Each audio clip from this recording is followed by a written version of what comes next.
अब इतना आप हिलडुल के चलेंगे तो सैंडल तो टूटेगा ना madam. What do you mean by हिलडुल के चलना? मतलब what do you mean to say मुझे चलना नहीं आता है? एक तो रद्दी माल बेच रहे हो, ऊपर से मुझे अकड़ दिखा रहे हो? हाँ? Is he mad? मैडम इसका तरफ से हम सॉरी बोलते हैं। पर पापा पर बात कैसे कर रही है, आप देख रहे हैं ना। तुम चुप रहो एकदम। मैडम 2 दिन में आपका सैंडल बनवा के देंगे। 2 दिन के अंदर मुझे अपना सैंडल वापस चाहिए, नहीं तो पैसा वापस लेके जाऊंगी मैं। Stupid idiot fools.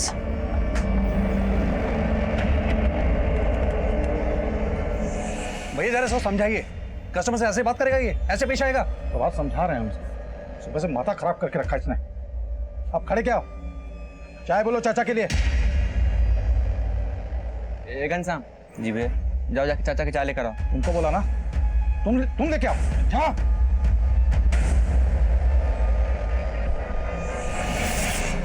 नमस्कार, मैं senior inspector Abhimanyu Jindal, crime petrol Dastak में आप सभी का स्वागत करता हूं। आज जो केस मैं आप लोगों के सामने रखने जा रहा हूं वो कहीं ना कहीं हर आम आदमी से जुड़ा है, जिसकी जिंदगी में अपराध कोसों दूर होता है, लेकिन एक भूल जिंदगी भर का पछतावा बन जाती है। जब कोई सही इंसान गलत राह पर होता है तो उसे समझने की एक दस्तक जरूर मिलती है, लेकिन जब कोई गलत को सही ठहराने की साजिश करता है तो उसके द्वारा उठाया गया हर कदम एक भयानक अंत की दस्तक दे रहा होता है।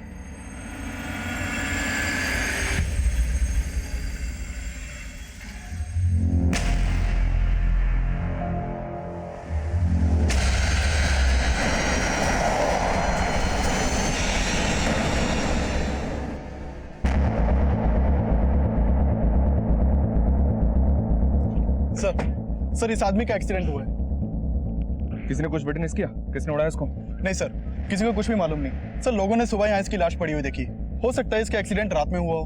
पांडे आसपास कोई सीसीटीवी? नहीं सर। इसके पास से कोई आईडी मिला? सर इसका ड्राइविंग लाइसेंस मिला है और ये आधार कार्ड। प्रभात जी, ये आपको क्या हो गया प्रभात जी? उठिए ना प्रभात जी।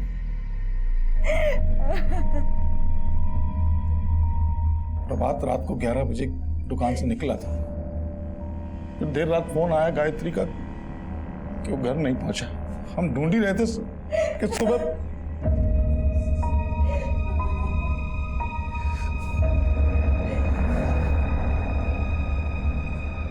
देखिए, लग तो ऐसा रहा है कि ये हिट एंड रन का केस है। पोस्टमार्टम के बाद बॉडी आपको सौंप दी जाएगी।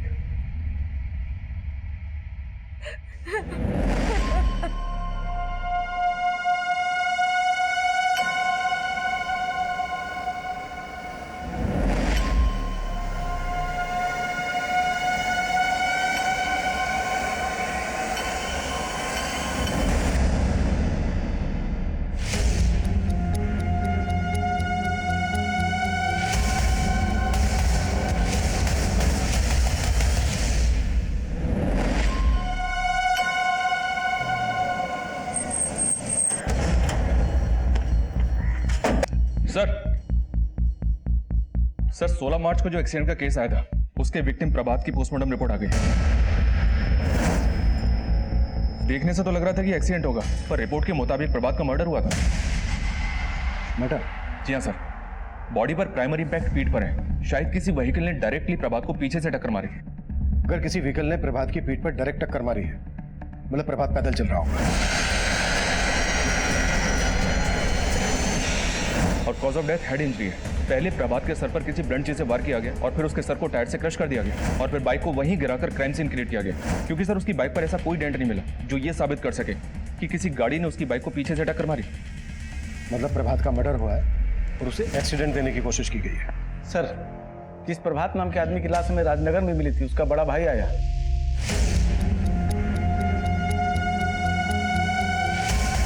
शास्त्री जी। अरे गायत्री जी, आप यहाँ? शास्त्री जी, हम आपसे मिलने आ रहे थे। वो कहा है ना, ऑफिस में तो आप मिलते नहीं है। अच्छा बस हमको ये जानना था कि प्रभात जी के बीमा का पैसा कब तक मिलेगा? देखिए गायत्री जी, जब तक पुलिस से हमें ये सर्टिफिकेट नहीं मिल जाता कि प्रभात की मौत एक्सीडेंट की वजह से ही हुई थी, तब तक आपको वेट करना होगा। सर हमको समझ नहीं आ रहा है कि कैसे कहें, हमको बहुत अजीब सा लग रहा है सर। देखिए, आपको जो भी कहना है आप बेझिझक होकर कहिए। सर हमको लगता है कि वो लाश प्रभात का था ही नहीं सर। लेकिन सौरभ जी, बॉडी की शिनाख्त खुद आपने और प्रभात की बीवी ने की थी।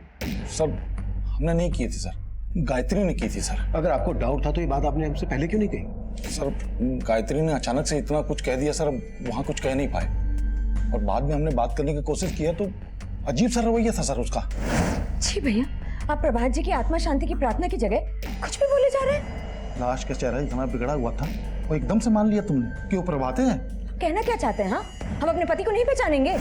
सर गायत्री उल्टा हमें सुनाने लगी सर, तो हमको लगा कि आप लोगों से ये बात छुपाना नहीं चाहिए सर। मर्डर? प्रभात जी का मर्डर हुआ है? मर्डर हुआ है, लेकिन आपके जेठ सौरभ का कहना है कि जिस लाश की आपने शिनाख्त की थी वो आपके पति प्रभात की नहीं थी। वो तो हमको भी पहले यही बोल रहे थे, लेकिन साहब ये मर्डर का सुन के ना हमको हमारे जेठ जी पे शक हो रहा है। एक मिनट, अब कहना क्या चाह रहे हैं, साफ साफ बताएंगे? प्रभात जी को जरूर हमारे जेठ और उनके बेटे जितेंद्र ने मारा है। ये सब बोल के कि वो लाश हमारे पति की नहीं है, वो आपको भटका रहे हैं, कहानियां बना रहे हैं ताकि आप उन पर शक ना करें। वजह? मेरा मतलब किस मकसद के लिए वो आपके पति प्रभात को मारेंगे? साहब बाप बेटे दोनों की नजर थी प्रभात जी की दुकान पे। साहब हम आपको बता रहे हैं कि उन दोनों की नीयत बिल्कुल अच्छी नहीं है। सर ये नीयत में खोट निकाल के ये गायत्री कोई गेम कर रही है सर। हाँ साहब, हमें तो ये नहीं समझ में आ रहा कि चाची अचानक से हम पे ऐसा आरोप क्यों लगा रही हैं। हम बता रहे हैं सर, गायत्री कोई गेम कर रही है। सर डेड बॉडी से जो कपड़े मिले थे वो प्रभात के ही थे और क्राइम सीन से जो बाइक मिली थी वो भी प्रभात की थी। चक्कर को समझ में नहीं आ रहा है, सौरभ की बात सही है या गायत्री का आरोप? सिंह, सबसे पहले लाश का डीएनए मैच करवाओ प्रभात के बेटे कमल के साथ। प्रभात की फैमिली और बिजनेस दोनों से जुड़ी हर बात पता करो। हमें दोनों पॉसिबिलिटीज पर काम करना है। क्या प्रभात का वाकई में मर्डर हुआ है? और अगर प्रभात का वाकई में मर्डर हुआ है तो ये एक साजिश है, तो इस साजिश का मकसद क्या हो सकता है?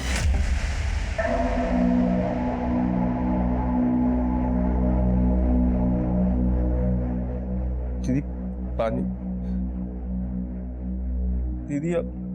दीदी आप टूट जाओगी तो कैसे चलेगा? दीदी रो मत ना दीदी, दीदी सब ठीक हो जाएगा। दीदी आप रो मत।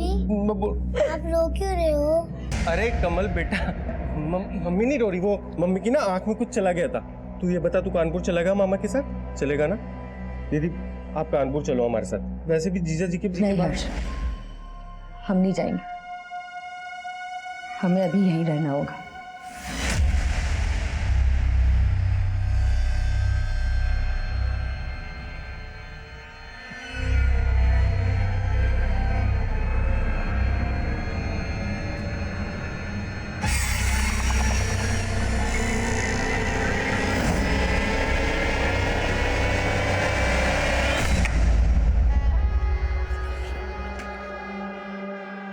गायत्री, मुझे लगता है सौरभ भैया को प्रभात की प्लानिंग की भनक लग गई है, इसलिए उन्होंने पुलिस को भड़काया।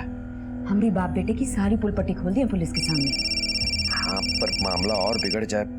तुम इससे पहले इंश्योरेंस के 35 लाख निकाल लो। कैसे निकालें? वो लोग तो वो पुलिस से सर्टिफिकेट? हाँ, सर्टिफिकेट का इंतजार कर रहे हैं और इधर जेठ जी ने पुलिस को भड़का दिया है। इंश्योरेंस कंपनी में एक आदमी है हमारी पहचान का, कुछ ले दे के काम हो सकता है। अरे किसका फोन आ रहा है बार बार? अरे वो हमारे ऑफिस से है फोन।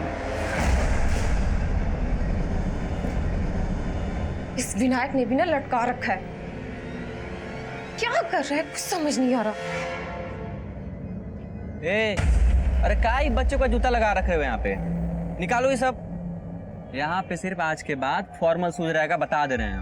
लेकिन प्रभात साहब तो बोले थे कि नहीं। अरे प्रभात सर बस करो प्रभात सर। चच्चा को धंधा करने नहीं आता था, अब धंधा कैसे होता है पापा बताएंगे तुमको। अपने बाप का माल समझे हो क्या? चल क्या रहा है यहाँ पे? नहीं हमें और आप यहाँ कैसे बैठे हुए हैं? क्यों? अब तुम बैठोगी गल्ले पे क्या? नहीं, हम नहीं बैठेंगे। घनश्याम तुम बैठोगे। इधर आओ घनश्याम। आज से तुम गल्ले पे बैठोगे और रोज हमें हिसाब दोगे, समझे तुम? जी जी मैम।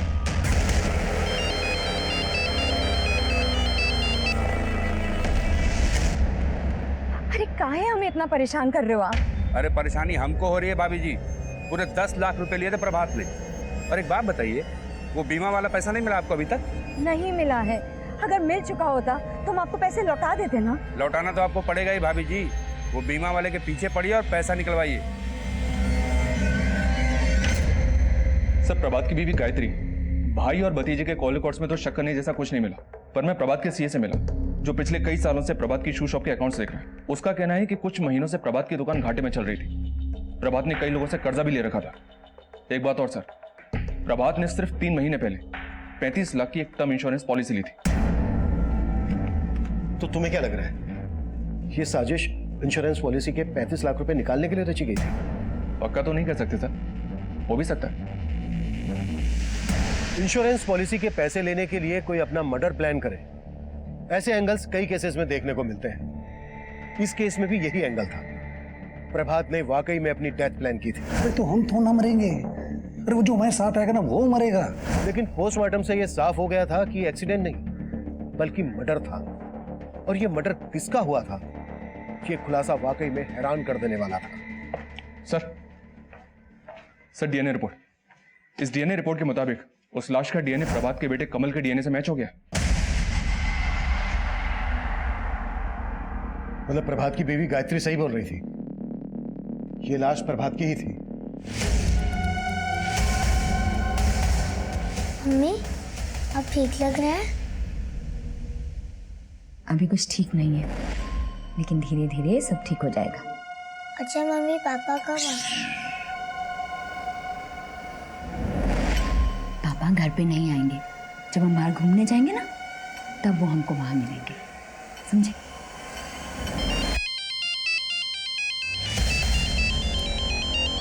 प्रेम,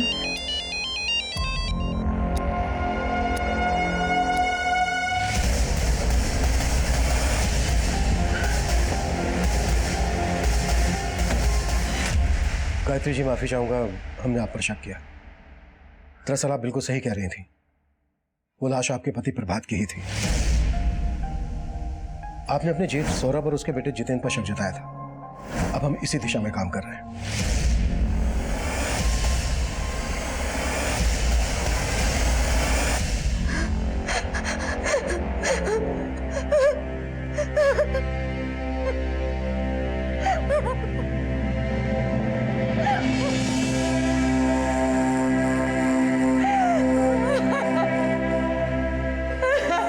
क्या हुआ मम्मी, आप रो क्यों रही हैं? अब कोई भी नहीं है यहाँ।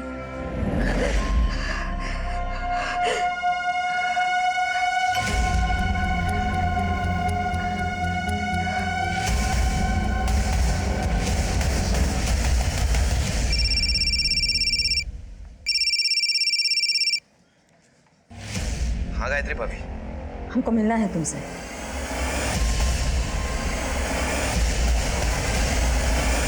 सिंह, अब हमारा फोकस क्लियर है। यह केस प्रभात की हत्या का ही है। अब हमें यह पता लगाना है कि प्रभात की हत्या के पीछे किसका और क्या मोटिव हो सकता है। फिलहाल सबसे बड़ा मोटिव तो सौरभ का ही दिख रहा है सर। इसके बेटे जितेंद्र के बारे में पता किया मैंने, एक नंबर का चर्सी है। 6 महीने पहले प्रभात ने सौरभ और जितेंद्र को नौकरी दी, तभी से प्रभात की दुकान घाटे में जा रही थी, पता किया मैंने। हो सकता है सर दोनों बाप बेटे मिलकर दुकान में घपला कर रहे हो। इस बात का पता प्रभात को चल गया और दोनों ने मिलकर प्रभात का गेम बजा दिया। सिंह, एक काम करो, बुलाओ बाप बेटे को। सब जितेंद्र तिवारी, सन ऑफ सौरभ तिवारी, तुम दोनों का गेम ठीक से समझ में नहीं आ रहा है मेरे। तूने कहा कि वो लाश प्रभात की नहीं थी, जबकि वो लाश प्रभात की ही थी। तेरे घपले का सारा चिट्ठा है मेरे पास। अब अगर तुम लोगों ने तनिक भी चालाकी की ना, तो यही। नहीं सर, हम बता रहे हैं आपको सर, हम कह रहे हैं सर, ये चालाकी गायत्री ने की और करा रहा है सब विनायक। वो विनायक बहुत ही पहुंची हुई चीज है। चाची के साथ उसका चक्कर भी चल रहा है साहब। सर हमारा लड़का निकम्मा है, लेकिन झूठा नहीं है सर। इसने अपनी आंखों से उन दोनों को खुद देखा है, एक साथ। साथ में क्या? साहब, आप पता लगाएंगे तो खुद ही पता लग जाएगा साहब की वो दोनों के बीच में क्या चक्कर चल रहा है सर?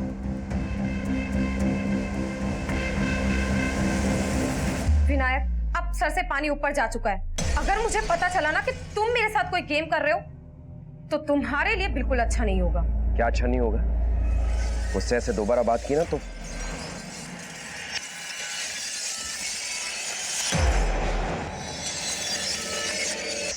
गायत्री भाभी, हमें लग रहा है पुलिस झूठ बोल रही है। भगवान करे यही सच हो। पर प्रभात जी हमसे बात क्यों नहीं कर रहे हैं? भाभी, उसने कहा था ना कि वो कुछ दिन गायब रहेगा, इसीलिए शायद। प्रभात और गायत्री से जुड़ी कुछ बातें पता चली हैं सर। प्रभात की मौत के बाद से ही ये गायत्री इंश्योरेंस कंपनी के लगातार चक्कर लगा रही थी, लेकिन जैसे इंश्योरेंस कंपनी को पता चला कि प्रभात का एक्सीडेंट नहीं उसका मर्डर हुआ था, इंश्योरेंस कंपनी ने गायत्री के क्लेम को होल्ड पर रख दिया। एक और बात पता चले सर, ये विनायक इंश्योरेंस कंपनी के किसी अंदर के आदमी को जानता है, जिसको इसने शायद रिश्वत भी ऑफर की थी। इंश्योरेंस कंपनी में एक आदमी है हमारी पहचान का, कुछ ले दे के काम हो सकता है। साले गल्ले पे बैठा है साला वो। चाची चाहे जो बोले, पर ये दुकान ना मेरा हमारा पप्पा का है। पगला गए हो क्या तुम? पगला गए हो? क्या पकड़ रहे हो? बकवास कर रहा है। तुम लोग उसका बात को दिल पे मत लेना, फालतू का बकता ही। आप लोग बैठे हो, दिखाओ सामान। चल चल दिखाओ वहां पे। क्या कर रहे हो भाई? ज्यादा चढ़ा दिए हो क्या? दिमाग को सही रखो, अपना पैर पे कुल्हाड़ी मत मारो। तो जानते नहीं पुलिस हमारा पीछा कर रही है। चलो चलो हमारे साथ चलो। जीवन, प्रभात साहब गलती की इन दोनों को यहाँ लाके। हमको तो लगता है कि उनको इन्हीं लोगों ने खत्म किया है।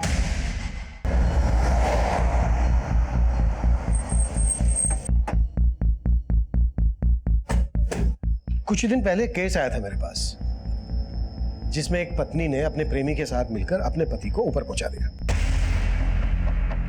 आप ये सब बोलकर साबित क्या करना चाहते हैं हमें? वही जो आपने समझा, आपके और विनायक के बीच। देखिए, आप एक पतिव्रता पे शक करके ठीक नहीं कर रहे हैं। सर, प्रभात मेरा बहुत अच्छा दोस्त था, इसीलिए मैं गायत्री भाभी को मिलता रहता हूँ, और उनको यहाँ संभालने वाला भी कोई नहीं है। और गायत्री को संभालते संभालते ही तूने प्रभात मजाक बना के रख दिया आपने प्रभात जी की मौत का। पहले बोले कि बॉडी उनकी नहीं है, फिर आके बोले कि बॉडी उन्हीं की है, और अब आप सोच रहे हैं कि हम खुद ही मार दिए अपने पति को। अगर नहीं तो प्रभात की मौत के तुरंत बाद इंश्योरेंस पॉलिसी के पैसे लेने की इतनी जल्दी क्या थी आपको? अगर पॉलिसी के पैसे जल्दी मिल गए होते ना, तो आप और विनायक कभी के रफू चक्कर हो गए होते। आप कुछ भी सोच रहे हैं सर। ए विनायक, चुप बिल्कुल। इंश्योरेंस का पैसा लेने के लिए जो हथकंडे तू अपना रहा है ना, वो सब पता है मैं। कैसे हथकंडे सर? मैं तो बस चाहता था कि गायत्री भाभी को इंश्योरेंस के पैसे जल्द से जल्द मिल जाए। आपको उसकी फाइनेंशियल हालत का अंदाजा भी है? अंदाजा है हमें, और सब समझ भी रहे हैं। सब गलत समझ रहे हैं साहब, आप सब गलत समझ रहे हैं। एक तरफ आप पीछे पड़े और दूसरी तरफ वो प्रेम हमारे पीछे पड़ा रहता है। प्रेम? ये प्रेम कौन है? जी वो प्रभात जी ने 10 लाख रुपए ब्याज पर लिए थे प्रेम से।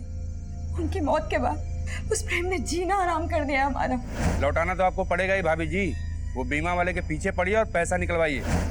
इस प्रेम को पहले से पता था कि प्रभात ने 35 लाख रुपए का बीमा लेकर रखा था अपना। अब साहब वो बोल रहा है तो उसे पता ही होगा। शायद प्रभात जी ने बताया उसे। हाँ तो क्या हुआ पैसों करे? हैं? पकड़ो इसे। एक मिनट, जबरदस्ती उठवा लाया आप हमको यहाँ पे। अरे सर, ये तरीका है क्या? सीधा मुद्दे पे आ, मुद्दे पे। सर, माना कि प्रभात पैसे देने की स्थिति में नहीं था, लेकिन हमने कभी उसको धमकी नहीं दी सर। सीधा मार दिया। लेनदार को मार के हम अपना पैसा डुबवाएंगे सर। तुझे पहले से पता था ना कि प्रभात की 35 लाख रुपए की इंश्योरेंस पॉलिसी थी। उसके मरने के बाद वो 35 लाख रुपए उसकी बीवी को मिलते हैं। तो उन्हीं पैसों में से तू अपने 10 लाख रुपए वसूल करने की सोच रहा है उसकी बीवी से।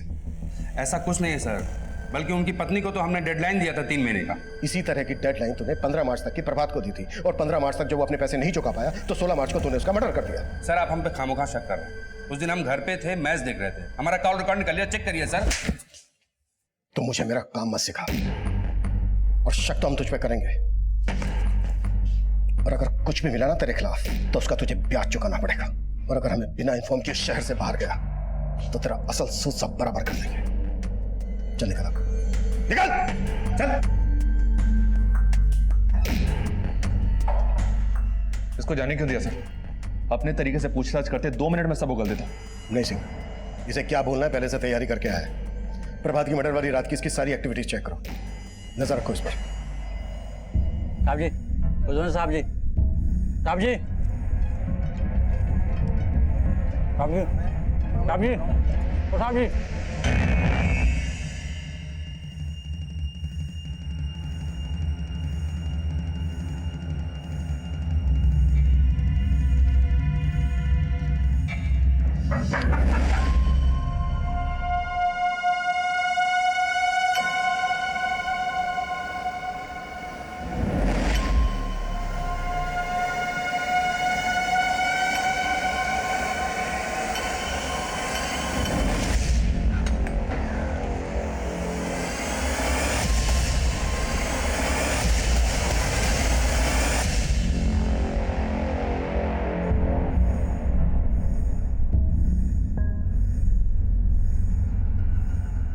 सर दुकान के एक सप्लायर का पेमेंट करना था, तो सुबह दुकान जाने से पहले हम गायत्री के पास पेमेंट का बात करने गए सर। वहां पहुंचे तो देखे ताला लगा हुआ है सर। हम गायत्री को फोन किए, उससे चौप हो रहा था। उसके बाद हम वहां से निकल ही रहे थे कि भीतर से कमल का रोने का आवाज आया सर। हम पड़ोसी को सबको इकट्ठा किए और ताला तोड़ दिए सर। बहुत जगह ढूंढे, बहुत जगह बात किए, गायत्री का कुछ पता नहीं चल रहा है सर।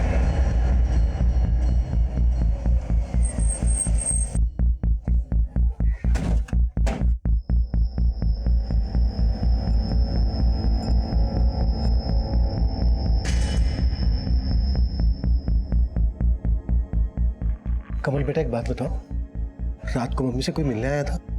आपने कुछ देखा, कुछ सुना? मम्मी ने हमें रात को ही सुला दिया था और जब हम सुबह उठे तो मम्मी नहीं मिलती। मम्मी कहाँ है? सर अंदर रूम में ये कुछ डॉक्यूमेंट्स मिले हैं सर। ये तो प्रभात के इंश्योरेंस के पेपर है।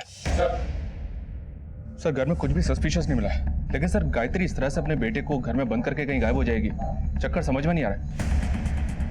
सिंह, ये विनायक और गायत्री की चाल भी हो सकती है। शायद गायत्री अपने बेटे कमल को घर पर छोड़कर इसलिए गायब हुई होगी ताकि हमें लगे कि गायत्री खुद से गायब नहीं हुई है, बल्कि किसी ने उसे गायब किया है।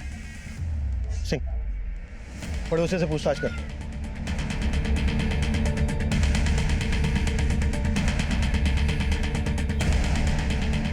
सर हमने रात को तो यहाँ से किसी को आते जाते नहीं देखा, लेकिन आज सुबह जब हम बाजार से घर जा रहे थे तो देखा कि गायत्री के जेठ यहाँ घर के बाहर सबको इकट्ठा कर रहे थे। हम वहाँ पहुँचे तो पता चला कि कमल अंदर बंद है और बाहर से ताला लगा है, मगर फिर गायत्री के जेठ ने पत्थर मार के ताला तोड़ दिया। Thank you sir. पांडे ने गायत्री के कॉल रिकॉर्ड चेक किया। गायत्री को लास्ट कॉल रात को 10 बजे उसके भाई हर्ष ने किया था। फिर गायत्री का फोन ट्रैवल हुआ प्रभात की दुकान वाली एरिया की तरफ। फिर उसी एरिया में तकरीबन रात को 1 बजे गायत्री का फोन स्विच ऑफ हो गया।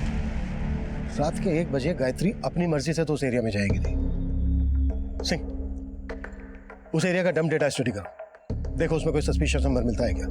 और कल रात गायत्री के भाई हर्ष ने गायत्री को फोन किया था, बुलाओ उसको। तब तक सौरभ से बात करते हैं। सर आप हम पे शक कर रहे हैं, हम आपकी मदद कर रहे हैं सर। हम बच्चे को लेके आपके पास आए और आप बताइए सर, रात को 1 बजे हम दुकान पे क्या करेंगे? हम टाइम से सो जाते हैं, चाहे तो पता कर लीजिए आप। हमें क्या क्या पता करना है और क्या क्या नहीं करना है वो हम पता कर लेंगे। फिलहाल हमें ये पता है कि गायत्री का फोन दुकान वाले एरिया में रात के 1 बजे तक एक्टिव था। तुम उसी दुकान पे काम करते हो ना? हाँ सर काम करते हैं, लेकिन 24 घंटे वहां थोड़ी रहते हैं सर। वो जीवन और घनश्याम रात को वहीं सोते हैं सर। अगर गायत्री रात को 1 बजे गई होगी तो उनसे जरूर मिली होगी सर, पता करिए सर आप। सर ये सौरभ अपना बैकअप प्लान तैयार रखता है, लेकिन ये भी तो हो सकता है कि इस बार ये सच बोल रहा हो। इन जीवन और घनश्याम को उठा लाओ। सर गायत्री का भाई हर्ष आ गया है। सर हमारी दीदी कमल को रात को अकेला छोड़ के कहीं जा ही नहीं सकती सर। आप पता तो कीजिए, जरूर कोई गेम कर रहा है। तुम्हारी दीदी को कल रात 10:15 बजे तुमने फोन किया था, तब कहाँ थे तुम? कानपुर में सर। जीजा जी के मर्डर के बाद से हम रोजाना दीदी को फोन करते हैं। कल रात को बात क्या हुई थी तुम्हारी गायत्री से? हाँ हर्ष बोलो। दीदी अपना अकाउंट नंबर SMS कर दीजिए। क्यों? वो कुछ पैसे ट्रांसफर करने हैं आपको। नहीं हर्ष, तुम चिंता मत करो, हम संभाल लेंगे। सर हमारी दीदी बहुत स्वाभिमानी है, हमारी तो कभी मदद ही नहीं लेती। अच्छा, जब तुम्हारी कल रात बात हुई तुम्हारी दीदी से, तो तुम्हें कुछ खटका, तुमने कुछ नोटिस किया, कुछ अजीब लगा तुम्हें? सर उनकी आवाज़ से ऐसे ही लग रहा था कि वो बहुत परेशान थी। कुछ बताया गायत्री ने, क्यों परेशान थी वो? सर हमने पूछा उनसे, लेकिन उन्होंने कुछ भी नहीं बताया।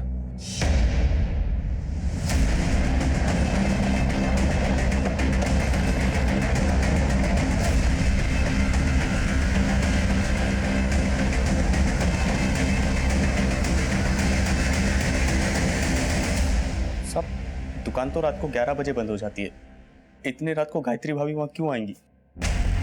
गायत्री का फोन वहीं दुकान के एरिया में बंद हुआ था और तुम दोनों दुकान पर ही सोते हो। अगर कुछ भी छिपा रहे हो, कुछ भी, तो अभी बता दो, नहीं तो यहीं काट दूंगा।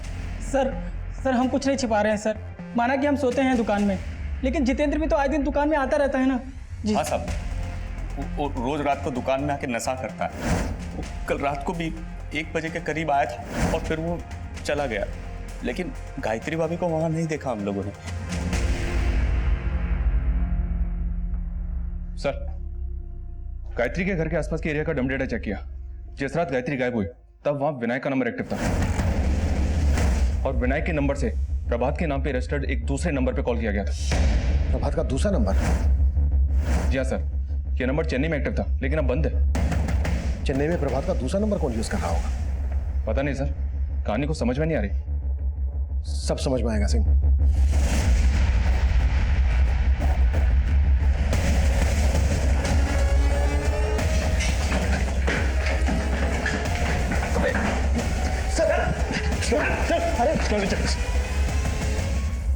अरे विनायक बाबू, क्या प्लानिंग की है आपने और गायत्री ने?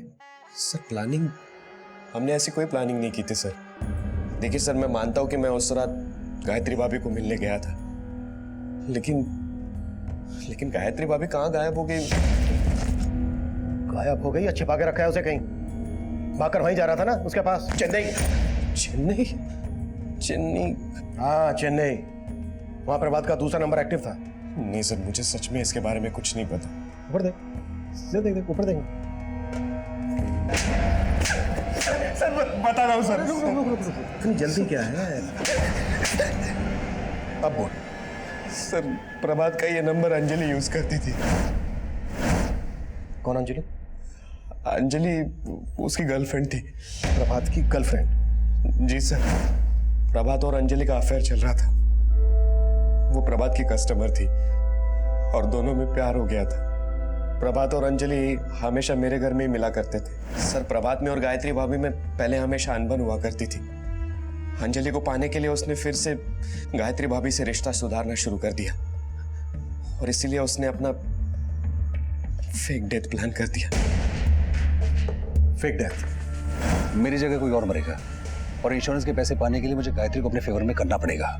अंजलि तुझे इतनी पसंद है तो तू गायत्री भाभी से डिवोर्स ले ले। अरे तेरा दिमाग खराब है? सर से लेकर पैर तक मैं कर्जे पे डूबा पड़ा हूं यार। मैंने सब सोच लिया है। मेरी फेक डेथ के बाद तुझे गायत्री को इंश्योरेंस के पैसे दिलवाने में मदद करनी पड़ेगी। सर वो अंजलि के प्यार में इतना पागल हो गया था कि दूसरे की लाश को अपनी लाश साबित करने का प्लान कर चुका था वो। दूसरा कौन? सर इसके अलावा मुझे कुछ नहीं मालूम सर। हाँ, लेकिन उसने किसी को तो टारगेट किया था जिसका वो शायद मर्डर करने वाला था, लेकिन जब पता चला कि प्रभात का ही मर्डर हो गया तो कुछ समझ में नहीं आया। वहाँ चेन्नई में अंजलि प्रभात का इंतजार कर रही थी। विनायक, मैं तुम्हें कब से कॉल कर रही हूँ, तुम मेरा फोन क्यों नहीं पिक कर रहे हो? और इधर मैं गायत्री भाभी को इंश्योरेंस के पैसे दिलवाने में मदद कर रहा था। इंश्योरेंस कंपनी में एक आदमी है हमारी पहचान का, कुछ ले दे के काम हो सकता है।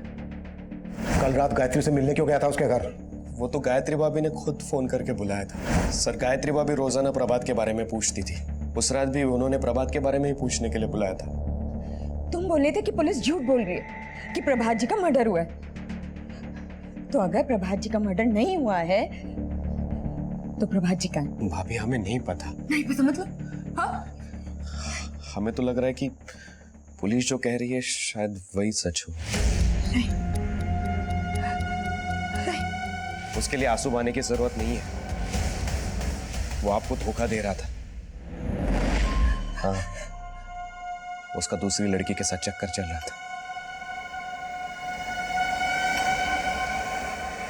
कौन लड़की?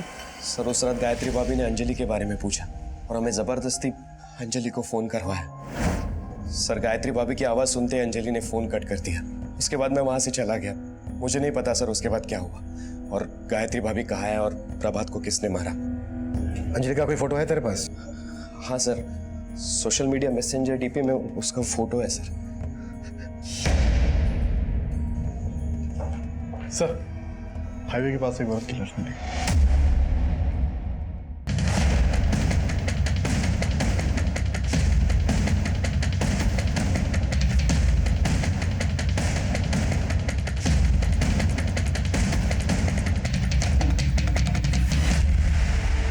पांडे, बॉडी पोस्टमार्टम के लिए भेजो और देखो आसपास कुछ मिलता है क्या। सर गायत्री का फोन बंद होता है प्रभात की दुकान के एरिया में और लाश मिलती है वहां से 10 किलोमीटर दूर यहाँ हाईवे के पास।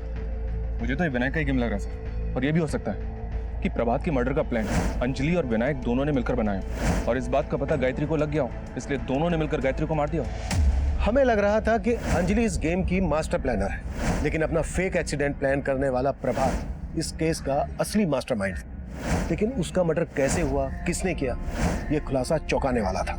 लेकिन इस केस की सबसे बड़ी विक्टिम गायत्री थी, जो अपने पति प्रभात के धोखे का शिकार हुई थी। गायत्री और प्रभात की आप बीती की गाज उनके बेटे कमल पर गिरी, जो अब अनाथ हो चुका है। प्रभात के बाद गायत्री का मर्डर किसने किया होगा, यह तब हमारे लिए पहेली बना हुआ था, जिसका जवाब हम अंजलि की तलाश में ढूंढ रहे थे। और अंजलि का गायब होने का खुलासा भी कोई कम चौंकाने वाला नहीं था। सर विनायक ने कहा था कि अंजलि इंद्रपुरम में रहती थी। इंद्रपुरम पुलिस से कांटेक्ट किया तो उन्होंने बताया है कि वहां एक लड़की की मिसिंग कंप्लेंट फाइल हुई थी। रिपोर्ट में लड़की का चेहरा तो अंजलि से मिलता था, पर कंप्लेंट किसी सोनाली शर्मा के नाम से फाइल हुई थी और ये कंप्लेंट करने वाला कोई और नहीं, अंजलि उर्फ सोनाली का फादर ही है। मैंने बात की उनसे। सर ये अंजलि नहीं है, मेरी बेटी सोनाली है और मैं किसी प्रभात को नहीं जानता सर। सोनाली करती क्या है? एस्पायरिंग मॉडल है सर, और हमें ये बात पसंद नहीं है। ये सोनाली गायब कब से? 9 मार्च। प्रभात का मर्डर होता है 16 मार्च को और ये लड़की अंजलि उर्फ सोनाली 9 मार्च को गायब होती है। और विनायक जिस नंबर पर इस सोनाली को फोन करता है, वो नंबर गायत्री के मर्डर वाली रात तक चेन्नई में एक्टिव था। हम श्योर सिंह कि विनायक कोई गेम खेल रहा है। लेकिन सर इस विनायक ने जितना बोला है उसके आगे कुछ उगल नहीं रहा है। इसका तो ये भी कहना है कि वो ये तक नहीं जानता कि अंजलि का असली नाम सोनाली है। इस सोनाली का कैसे भी करके पता लगा रहा होगा सिंह, यही हमें इस केस की जड़ तक लेकर जाएगी। आजा, देखो तुम्हारे लिए क्या लाए हैं। टॉफी ले ले ले, पकड़ो। क्यों डरा रहे हो? अब इसे भी मारने का इरादा है क्या? इरादा तुम्हारा है आंटी, पापा ने तुम पे नजर रखने के लिए बोला है, कहीं चाचा चाची की तरह कमल को भी मार डाला तो। क्या सबको अपनी जैसा समझते हो? चलो निकलो यहाँ से, वरना अभी पुलिस को फोन कर दूंगी। सर पोस्टमार्टम रिपोर्ट के मुताबिक गायत्री की मौत गला दबा के हुई उस रात तकरीबन 12 बजे के आसपास। गायत्री का मर्डर होता है रात के 12 बजे और गायत्री का फोन प्रभात की दुकान वाले एरिया में बंद होता है रात के 1 बजे। मतलब साफ है सिंह, गायत्री के मर्डर के बाद उसका फोन पर्पसली उस एरिया में ले जाया गया। सर चेन्नई पुलिस ने सोनाली का पता लगा लिया है और उसे अरेस्ट भी कर लिया है। कल सुबह तक वो हमारी कस्टडी में होगी। गुड। सर ना मैंने प्रभात को मारा है और ना ही गायत्री को। सर मैंने कुछ नहीं किया। कुछ नहीं किया? नाम बदलकर एक शादीशुदा आदमी को अपने प्यार के जाल में फंसाया और उसे इतना बरगलाया कि वो अपनी सीधी सादी बीवी को छोड़कर तुम्हारे साथ भागने के लिए तैयार हो गया। बोलती है कुछ नहीं किया, और क्या क्या किया है? खुद बोलोगी या बुलवाएं तुमसे? मीरा। एक मिनट सर मैं बताती हूँ। सर ये सब मैंने अपनी मर्जी से नहीं किया, मुझे हर्ष ने बोला था उसके जीजा जी को फंसाने के लिए।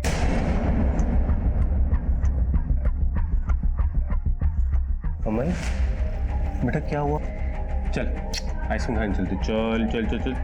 और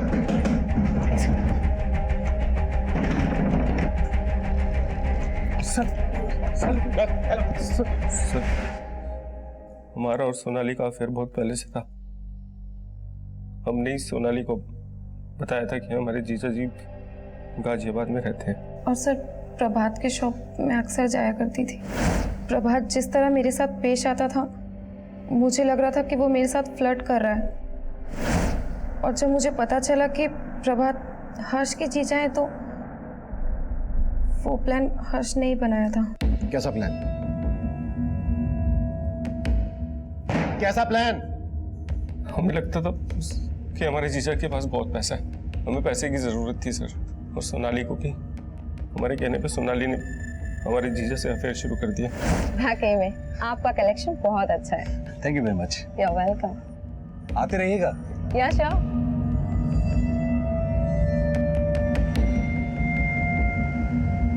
प्रभात ने मुझे फोन करने में जरा भी देरी नहीं की। तो प्रभात के घाटे और कर्ज लेने की वजह यह थी कि वो तुम पे पैसे उड़ा रहा था। हाँ सर, लेकिन प्रभात के फेक एक्सीडेंट का प्लान प्रभात ने खुद बनाया था। हमने उसका मर्डर नहीं किया। मैं तो तब चेन्नई में थी। लेकिन हर्ष यही था। जिस रात गायत्री का मर्डर हुआ उस रात तो कानपुर से यहाँ गाजियाबाद आया था, सब पता लगा लिया हमने। अब तो खुद बोलेगा या फिर? मानते हैं सर कि हमने अपनी दीदी को मारा सर, लेकिन अपने जीजा को हमने नहीं मारा सर। विनायक ने हमारी दीदी को सोनाली के बारे में सब कुछ बता दिया था। उस रात दीदी ने हमें फोन किया और सोनाली के बारे में बात करने लगी। तुम्हारे जीजा जी का कहीं चक्कर चल रहा था, वो हमको धोखा दे रहे थे। क्या बोल रही हो दीदी? ऐसा कुछ नहीं, आप बेवजह परेशान हो रही है। ऐसा ही है हर्ष, हमें विनायक ने बताया सब कुछ। कोई लड़की है अंजलि नाम की, चेन्नई में रहती है। हमें लगता है कि ये सब ना उसने ही किया। तुम्हें पता है, हमने ना विनायक से उसका नंबर ले लिया। अब बस हम अभी के अभी जाके पुलिस को उसका नंबर दे देंगे। दीदी वो आप वो अंजलि की बात कर रही हो क्या? वो जो चेन्नई में रहती है? हाँ, और उसको तो हम जानते हैं दीदी। उसको तो आज हमने सुबह हाईवे पे देखा। दीदी आप एक काम करिए, आप हाईवे पे आ जाइए, हमने उसका घर देखा हुआ है। दीदी हमारी बातों में आ गई।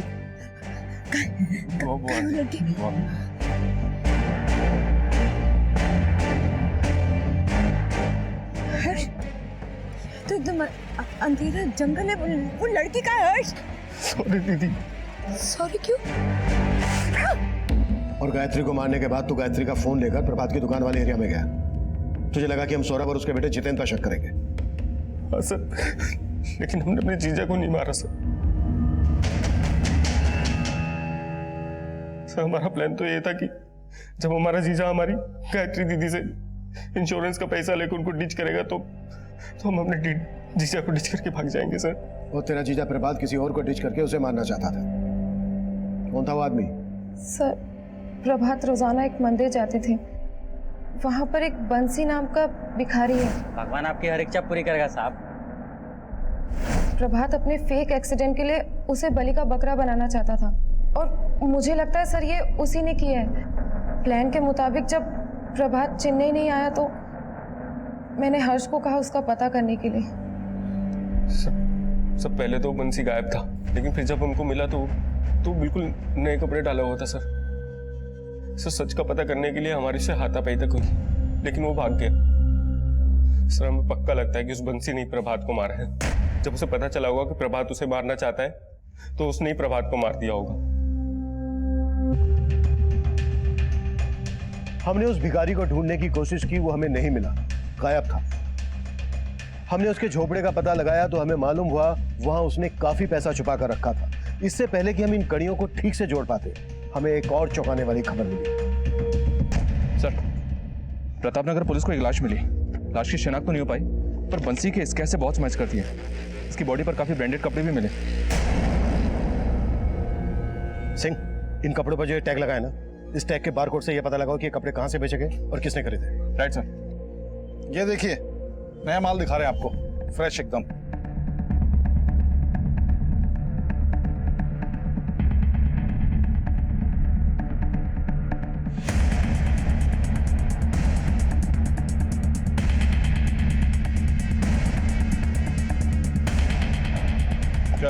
अरे सर मुझे कहाँ ले जा रहे? मैंने क्या किया सर?